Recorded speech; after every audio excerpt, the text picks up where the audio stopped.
ಮಾಡಿದವರಾಗಿ ನಮ್ಮ ಸಂವಿಧಾನ ಸಭೆಯಲ್ಲಿ 1949ನೇ ಇಸ್ವಿ ನವೆಂಬರ್ ತಿಂಗಳ 26ನೇ ತಾರೀಕಾದ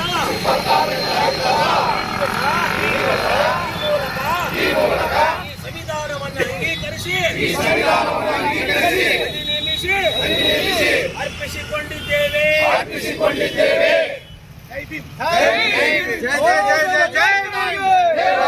ಬಾಬಾ ಸಾಹೇಬ್ ಅಂಬೇಡ್ಕರ್ ಅವರಿಗೆ ಸಂವಿಧಾನ ಸಮರ್ಪಣಾ ದಿನಕ್ಕೆ ಸಂವಿಧಾನ ಸಮರ್ಪಣಾ ದಿನಕ್ಕೆ ಜೈ ಜೈ ಜೈ ಜೈ ಭೀಮ್, ಜೈ ಜೈ ಜೈ ಜೈ ಜೈ ಭೀಮ್, बोलो भारत माता की भारत माता की डॉक्टर बी.आर. अम्बेडकर जी की.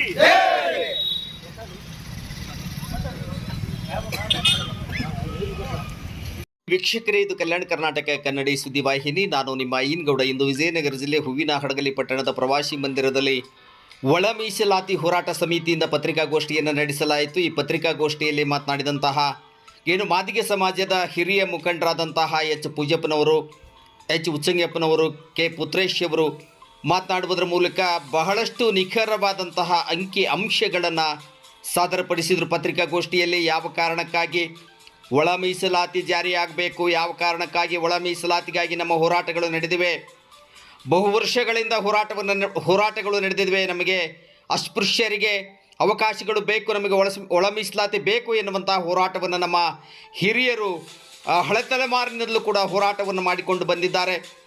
ಸದಾಶಿವ ಆಯೋಗದ ಜಾರಿ ಬಹಳಷ್ಟು ವಿಳಂಬವಾಯಿತು. ಸದಾಶಿವ ಆಯೋಗ ರಚನೆ ಆಗಲೇ ಇಲ್ಲ. ಆ ನಂತರ ಕೆಲವು ಹೋರಾಟಗಳ ನಂತರ ನಾವು ಅರಬೆತ್ತಲೆ ಹೋರಾಟವನ್ನು ಮಾಡಿದ್ವಿ, ತಮಟೆ ಚಳವಳಿಯನ್ನು ಮಾಡಿದ್ವಿ, ಬಾರ್ಕೋಲ್ ಚಳವಳಿಯನ್ನು ಮಾಡಿದ್ವಿ. ಅನೇಕ ನಮ್ಮ ಹೋರಾಟಗಳಿಗೆ ಮಣಿದಂತಹ ಎಲ್ಲ ಸರ್ಕಾರಗಳು ಕೂಡ ನಮ್ಮನ್ನು ಕಡೆಗಣಿಸಿದ್ವು. ಕೊನೆಗೆ ನ್ಯಾಯಾಲಯ ನಮ್ಮ ನ್ಯಾಯಬದ್ಧವಾದಂತಹ ಒಂದು ಹಕ್ಕನ್ನು ಎತ್ತಿ ಹಿಡಿದಿದೆ. ಮುಖ್ಯಮಂತ್ರಿಗಳಾದಂತಹ ಸಿದ್ದರಾಮಯ್ಯನವರು ಕರುಣೆ ತೋರಬೇಕು. ಮಾದಿಗ ಸಮಾಜದ ಮೇಲೆ ಅಧಿಕಾರ ಇದೆ ಅವರ ಕೈಯಲ್ಲಿ, ಅದನ್ನು ಸದುಪಯೋಗಪಡಿಸಿಕೊಳ್ಳುವುದರ ಮೂಲಕ ನಿಜವಾದ ಅಸ್ಪೃಶ್ಯತೆ ಏನಿದೆ, ನಿಜವಾದ ಶೋಷಣೆ ಏನಿದೆ, ಅದರಿಂದ ಮಾದಿಗ ಸಮಾಜವನ್ನು ಮುಕ್ತಿಗೊಳಿಸುವುದಕ್ಕಾಗಿ ಒಳ ಮೀಸಲಾತಿಯನ್ನು ಶೀಘ್ರವಾಗಿ ಜಾರಿಗೊಳಿಸಬೇಕು ಎನ್ನುವಂತಹ ಒಂದು ಹಕ್ಕೊತ್ತಾಯವನ್ನು ಮಾಡಿದರು. ಇಲ್ಲಿನ ಎಲ್ಲ ದಲಿತ ಸಂಘಟನೆಗಳು ಕೂಡ ಬಹಳಷ್ಟು ನಿಖರವಾದ ಅಂಕಿ ಅಂಶಗಳನ್ನು ಮುಂದಿಟ್ಕೊಂಡು ಮಾತನಾಡಿದರು.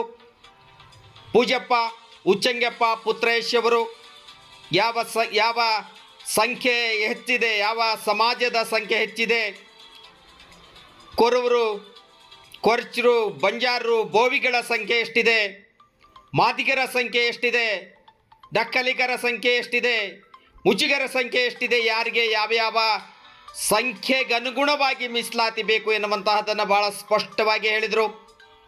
ಈ ಒಂದು ಸಂದರ್ಭದಲ್ಲಿ ಒಳ ಮೀಸಲಾತಿ ಹೋರಾಟದ ಅನೇಕ ಮುಖಂಡರು ಕೂಡ ಈಗಾಗಲೇ 1 ತಿಂಗಳಿಂದ ಸಂಚರಿಸಿದ್ದಾರೆ. ಗ್ರಾಮಗಳಿಗೆ 30ರಂದು ಬಹಿರಂಗ ಸಭೆ ಇದೆ, ಪ್ರತಿಭಟನೆ ಇದೆ, ತಮ್ಮ ಹಕ್ಕೊತ್ತಾಯವನ್ನು ಮಂಡಿಸಲಿದ್ದಾರೆ. ಈ ಒಂದು ಸಂದರ್ಭದಲ್ಲಿ ಯುವಕರಾದಂತಹ ಜೆ ಶಿವರಾಜ್ ವಿಲ್ಸನ್ ಸ್ವಾಮಿ, ಹಲ್ಗಿ ಸುರೇಶ್ ಪಿ ನಿಂಗಪ್ಪ, ಕಾಯಣ್ಣವರ ಹನುಮಂತ, ಚಿಕ್ಕುರ್ಬತ್ತಿ ಹನುಮಂತಪ್ಪ, ಗುಡ್ದಯ್ಯ ಸೇರಿದಂತೆ ಅನೇಕ ಯುವಕರು ಕೂಡ, ದುರ್ಗೇಶ್, ಎಚ್ ಸ್ವಾಮಿ ಹೊಳಗುಂದಿ ಎಲ್ಲರೂ ಕೂಡ ಈ ಒಂದು ಸಂದರ್ಭದಲ್ಲಿ ಉಪಸ್ಥಿತರಿದ್ದರು. ಅತ್ಯಂತ ಶ್ರಮ ವಹಿಸುವುದರ ಮೂಲಕ ಈ ಒಂದು ಹೋರಾಟಕ್ಕೆ ಕೈ ಹಾಕಿದೆ. ಒಳ ಮೀಸಲಾತಿ ಹೋರಾಟ 30ರಂದು ನಡೆಯುವಂತಹ ಒಂದು ಪ್ರತಿಭಟನೆ ಇದೆ, ಅದರಲ್ಲಿ ಹೆಚ್ಚಿನ ಸಂಖ್ಯೆಯಲ್ಲಿ ಪಾಲ್ಗೊಳ್ಳುವಂತೆ ವಿನಂತಿಸಿಕೊಂಡಿದ್ದಾರೆ ಎಲ್ಲ ಸಮಿತಿಯ ಹಿರಿಯರು ಕೂಡ.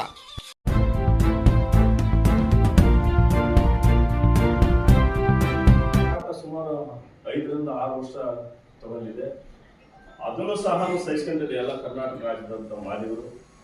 ಅಲ್ಲಿಂದ ಯಾವಾಗ 2011ನೇ ಜನಗಣತಿಯ ಪ್ರಕಾರ ಮಾನ್ಯ ಸದಾಶಿವ ಆಯೋಗದವರು ಆ ಸಂಖ್ಯೆಯನ್ನು ಕಂಡುಹಿಡಿದು ರಾಜ್ಯ ಸರ್ಕಾರಕ್ಕೆ ಮನವಿಯನ್ನು ಸಲ್ಲಿಸಿದ ನಂತರ ಸುಮಾರು ಏಳು ಈ ಕರ್ನಾಟಕ ರಾಜ್ಯದ 7 ಮುಖ್ಯಮಂತ್ರಿಗಳು ಸಹ ಅವರನ್ನು ಮುಟ್ಲೇ ಇಲ್ಲ.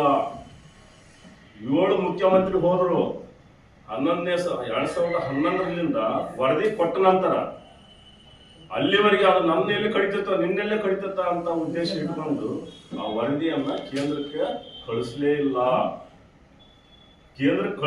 ಮತ್ತೆ ಏನು ಅಂತಕ್ಕಂಥ ಮತ್ತೆ ನಮ್ಮ ಹೋರಾಟ ಇಲ್ಲಿಂದ ಪ್ರಾರಂಭ ಆದವು. ಸಾಕಷ್ಟು ನಮ್ಮ ಕರ್ನಾಟಕ ರಾಜ್ಯದ ಮಾಲಿಗಳು ಜೀವ ಕಳ್ಕೊಂಡ್ರು, ಸಾಕಷ್ಟು ಅರೆಬೆತ್ತಲೆ ಮೆರವಣಿಗೆ ಆದ್ರು, ಸ್ಪಂಜ್ ಮೆರವಣಿಗೆ, ಸಾಕಷ್ಟು ಈ ಹೋರಾಟದ ಮೂಲಕ ಮಾನ್ಯ ಬಿಜೆಪಿ ಸರ್ಕಾರ ಇರ್ತಕ್ಕಂಥ ನಮ್ಮ ಬಸವರಾಜ ಬೊಮ್ಮಾಯಿನವರು 2023ರಲ್ಲಿ ಅವರು ಬಹಳ ದಿಟ್ಟತನದಿಂದ ಈ ಸಮಾಜಕ್ಕೆ ಏನಾದ್ರು ಆಗೇ ಇರಬೇಕು, ಇದು ಹಿಂದೂತಕ್ಕಂಥ ನಿಜ ಇದೆ, ಅನ್ಯಾಯ ಆಗಿದೆ ಅಂತಕ್ಕಂಥದ್ದನ್ನು ಅವರ ದಿಟ್ಟತನದಿಂದ ಸಚಿವ ಸಂಪುಟದಲ್ಲಿ ಅದನ್ನ ಅನುಮೋದನೆ ಮಾಡಿ, ಜೊತೆಗೆ 2% ಮತ್ತೆ ಪ್ಲಸ್ 2% ಮಾಡಿ 15 ಇದ್ದದ್ದನ್ನ 17% ಮಾಡಿ, ಯಾರಿಗೆ ಅನ್ಯಾಯ ಆಗಬಾರ್ದು. ಕೆಲವು ಸಮುದಾಯಗಳು ಹೇಳ್ತಾವ್ರು ಇದರಲ್ಲಿ ಇರ್ತಕ್ಕಂಥ 101 ಜಾತಿಗಳು ಇರ್ತಕ್ಕಂಥದ್ದು ಎಲ್ಲ ಹಳೆಯ ಮಾದರಿಗೆ ಅಷ್ಟೇ ಕೊಡ್ತಾ ಇದಾರೆ, ಮೀಸಲಾತಿನ ನಮ್ಮನ್ನು ತೆಗೆದು ಹಾಕಿರ್ತಕ್ಕಂಥದ್ದು, ಇವನ್ನೆಲ್ಲ ಹೊಸದಾಗಿ ಉದ್ಭವ ಮಾಡಿರ್ತಕ್ಕಂಥವ್ರು ಈ ಸಮಾಜಕ್ಕೆ ತಪ್ಪು ಸಂದೇಶವನ್ನು ಕೊಡ್ತಕ್ಕಂಥ ಕೆಲಸವನ್ನು ಮಾಡ್ತಾ ಇದ್ರು. ಆದ್ರೆ ಆ ತರ ಮಾಡಲಿಲ್ಲ. ಎಲ್ಲರಿಗೂ ಸಮಾನತೆಯನ್ನ 6% ಮತ್ತು 5.5%, 4.5%, 1% ಈ ತರವಾಗಿ ಹಂಚಿಕೆ ಮಾಡಿ ಅದನ್ನ ಮೀಸಲಾತಿ 15%. ಇಂದಿನ ಸರ್ಕಾರ ಬಸವರಾಜ ಬೊಮ್ಮಾಯಿ ಸರ್ಕಾರ 17% ಅಂತ ಮಾಡಿದೆ. ಅದರ ಆಧಾರದ ಮೇಲೆ ಮೀಸಲಾತಿ ವರ್ಗೀಕರಣವನ್ನು ಎಲ್ಲಾ ಜಾತಿಗೆ ಸಮಾನವಾಗಿ ಇವತ್ತು ವರ್ಗೀಕರಣ ಮಾಡಲಾಗಿದೆ. ಪರಿಶಿಷ್ಟ ಜಾತಿಗಳಲ್ಲಿ ಬರ್ತಕ್ಕಂಥ ಜನಸಂಖ್ಯೆ 1,74,74,992 ಪರಿಶಿಷ್ಟ ಜಾತಿಯಲ್ಲಿ ಕನಿಷ್ಠ 6,00,000ಕ್ಕೆ 1% ಅಂದ್ರೆ ಒಂದು ಗುಂಪಿಗೆ. ಇದರಲ್ಲಿ ಮಧ್ಯ ಗುಂಪಾಗಿರ್ತಕ್ಕಂಥ ಮಾದಿಗ ಸಮಾಜ ಮತ್ತು ಉಪಜಾತಿಗಳಿಗೆ ಜನಸಂಖ್ಯೆ ಆಧಾರದ ಮೇಲೆ ಅಂದ್ರೆ ಒಟ್ಟು 32,60,234 ಅದರ ಜನಸಂಖ್ಯೆ ಆಧಾರದ ಮೇಲೆ 6% ಅನ್ನ ಮತ್ತು ಮೀಸಲಿಸಲಾಗಿದೆ. ಅದೇ ರೀತಿಯಾಗಿ ಗುಂಪು 2 ಅಂದ್ರೆ ವಲಯ ಉಪಜಾತಿಗಳು ಅಂದ್ರೆ ಬಲಗೈ ಅಂತ ಕರೀತಾರೆ, ಅದಕ್ಕೆ 5.5% ಅಂತ ಜನಸಂಖ್ಯೆ ಇರೋದು 32%, 59,482. ಇದು 2011ರ ಅಧಿಕೃತವಾಗಿದ್ದ ಜನಸಂಖ್ಯೆಯ ಅಧಿಕೃತವಾದಂತಹ ಮಾಹಿತಿ ಮತ್ತು ಸೆನ್ಸಸ್ಸಿನ ಆಧಾರದ ಮೇಲೆ ಇದಕ್ಕೇನು ಒಳ ಮೀಸಲಾತಿ ಜಾರಿ ಸುಪ್ರೀಂ ಕೋರ್ಟ್ ಏನು ಆದೇಶ ಕೊಟ್ಟಿದ್ದೋ ಇದರ ಆಧಾರದ ಮೇಲೆ ಇವತ್ತು ಮೀಸಲಾತಿ ಜಾರಿಗೆ ಬಂದಿದೆ ಒಂದುಗಡೆ. ಮತ್ತು 3ನೇ ಗುಂಪಾದಂತಹ ಬೋವಿ, ಬಂಜಾರ, ಕೊರಚ, ಕೊರಮ ಇದು 4.5%. ಇದರ ಜನಸಂಖ್ಯೆ 26,051,067 ಜನಸಂಖ್ಯೆ ಇದೆ. ಮತ್ತು 4ನೇದಾಗಿರ್ತಕ್ಕಂಥದ್ದು ಮಾದಿಗ ವಲಯ ಗುಂಪಿಗೆ ಸಣ್ಣ ಸಣ್ಣ ಜಾತಿಗಳಾದಂತ ಅಲೆಮಾರಿ ಜಾತಿಗಳು ಅಂದ್ರೆ ದಕ್ಕಲಿಗ ಅಂತ ಬರ್ತದೆ, ದಕ್ಕಲಿಗ, ಮುಚ್ಚಿಗರು, ಈ ತರ ಅದಕ್ಕೆ 1% ಅನ್ನು ಕೊಟ್ಟು ಒಟ್ಟಾರೆ ಎಲ್ಲರಿಗೂ ಸಹಿತ ಹಿಂದೆ ಸದಾಶಿವ ಆಯೋಗದಲ್ಲಿ ಏನಿತ್ತು ಅದನ್ನ ವರ್ಗೀಕರಣ ಮಾಡಿ ಇವತ್ತು ಜನಸಂಖ್ಯೆ ಆಧಾರದ ಮೇಲೆ ಇದನ್ನು ಸ್ಪರ್ಶ ಜಾತಿಗಳಿಷ್ಟು ಮತ್ತು ವಿಶೇಷವಾಗಿ ಸ್ಪರ್ಶ ಜಾತಿಗಳಲ್ಲಿ SC ಪಟ್ಟಿಯಿಂದ ಯಾರನ್ನು ತೆಗೆಯಬಾರದು ಅನ್ನೋದು ಮುಖ್ಯ ಉದ್ದೇಶ. ಈ ಬಗ್ಗೆ ಖಾತರಿಪಡಿಸಿದ ಪರಿಶಿಷ್ಟ ಜಾತಿಗಳಿಗೆ ರಾಷ್ಟ್ರೀಯ ಆಯೋಗ ರಾಜ್ಯ ಸರ್ಕಾರಕ್ಕೆ ಪತ್ರ ಬರೆಯಬೇಕಾಯಿತು ಮತ್ತು ನ್ಯಾಯಮೂರ್ತಿ ಸದಾಶಿವ ಆಯೋಗದ ಗುಂಪಿಗೆ ನಿಗದಿಪಡಿಸಿದ 3% ಅನ್ನು ಮೀಸಲಾತಿಯನ್ನು ಜನಸಂಖ್ಯೆಗೆ ಅನುಗುಣವಾಗಿ ಇವತ್ತು ನಮ್ಮ ವರ್ಷಗಳ ಜಾತಿಯಾದಂತ 4.5% ಅನ್ನ ಅವ್ರಿಗೆ ಕೊಟ್ಟಂತದ್ದು. ಅದು ಸಹಿತ ಏನೋ ಬೋವಿ, ಲಂಬಾಣಿ, ಕೊರಚ ಈ ಪರಿಷತ್ ಜಾತಿಗಳಿಗೆ 3% ಇತ್ತು ಅನ್ನುವಂಥದ್ದನ್ನ ಮನೋಭಾವನೆ ಇತ್ತು. ಅದರ ಆಧಾರದ ಮೇಲೆ ಇವತ್ತು 4.5% ಅನ್ನು ಕೊಟ್ಟು ಅವರಿಗೆ ಸಹಿತ ಜನಸಂಖ್ಯೆ ಆಧಾರದ ಮೇಲೆ ಕೊಟ್ಟಿದ್ದು. ಯಾವುದು ಇಲ್ಲಿಗಲ್ ಅಲ್ಲ, ಎಲ್ಲವೂ ಸಹಿತ ಅನ್ನತ್ರ ಇದು ಲೀಗಲ್ ಆಗಿರ್ತಕ್ಕಂಥದ್ದನ್ನ 2011ರ ಜನಸಂಖ್ಯೆ ಆಧಾರದ ಮೇಲೆ ಇದು ಅನ್ವಯ ಆಗಿರ್ತಕ್ಕಂಥದ್ದು. ಇದಕ್ಕೆ ಸಂಬಂಧಪಟ್ಟಂತೆ ಅನೇಕ ನಮ್ಮೆಲ್ಲರ ಸಮಾಜದ ಮುಖಂಡರು ಮಂದಕೃಷ್ಣ ಮಾದಿಗವರು ಹಿಡಿದು ಅನೇಕ ಎಲ್ಲಾ ರಾಜಕೀಯ ನಮ್ಮ ಸಮಾಜದ ಎಲ್ಲಾ ರಾಜಕೀಯ ಪ್ರಮುಖರು ಸಹಿತ ಹೋರಾಟ ಮಾಡಿ ಇವತ್ತು ಸುಪ್ರೀಂ ಕೋರ್ಟಿಗೆ ಕೊನೆಗೆ ಅದಕ್ಕೆ ಸಂಬಂಧಪಟ್ಟಂತ ಎಲ್ಲಾ ಸರ್ಕಾರಗಳು, ಕೇಂದ್ರ ಸರ್ಕಾರ ಇರ್ಬೋದು, ರಾಜ್ಯ ಸರ್ಕಾರ ಇರ್ಬೋದು, ಇದಕ್ಕೆಲ್ಲ ಒಪ್ಪಿಗೆಯನ್ನು ಕೊಟ್ಟು ಇವತ್ತು ಮತ್ತೆ ಸಹಿತ ಈ ಸುಪ್ರೀಂ ಕೋರ್ಟ್ 1/8/2024 ಆಗಸ್ಟ್ ತಿಂಗಳಲ್ಲಿ ಇದನ್ನ ಮೀಸಲಾತಿ ಆದೇಶವನ್ನು ಮಾನ್ಯ ಚಂದ್ರಚೂಡ್ ಅವರ ಆ 7 ಜನದ ಪೀಠದಲ್ಲಿ 6 ಜನರು ಇದರ ಸಮ್ಮತಿಯನ್ನು ಕೊಟ್ಟು ಒಬ್ಬರನ್ನ ವ್ಯತಿರಿಕ್ತವಾಗಿ ಇದಕ್ಕೆ ತೀರ್ಪನ್ನು ನೀಡಿದ್ದಾರೆ. ನಮ್ಮ ಬದುಕು ಆಗಿದೆ ಬಂಧುಗಳೇ.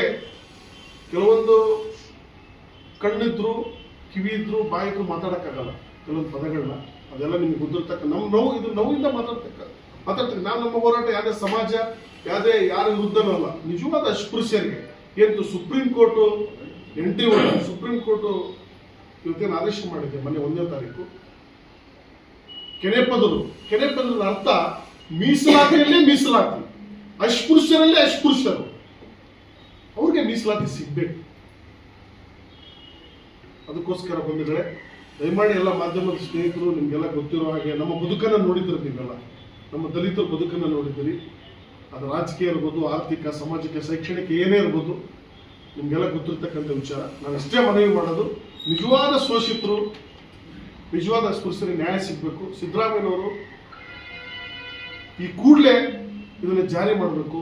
ಇಲ್ಲದ ಹೋದ್ರೆ ಮುಂದಿನ ದಿನಮಾನಗಳಲ್ಲಿ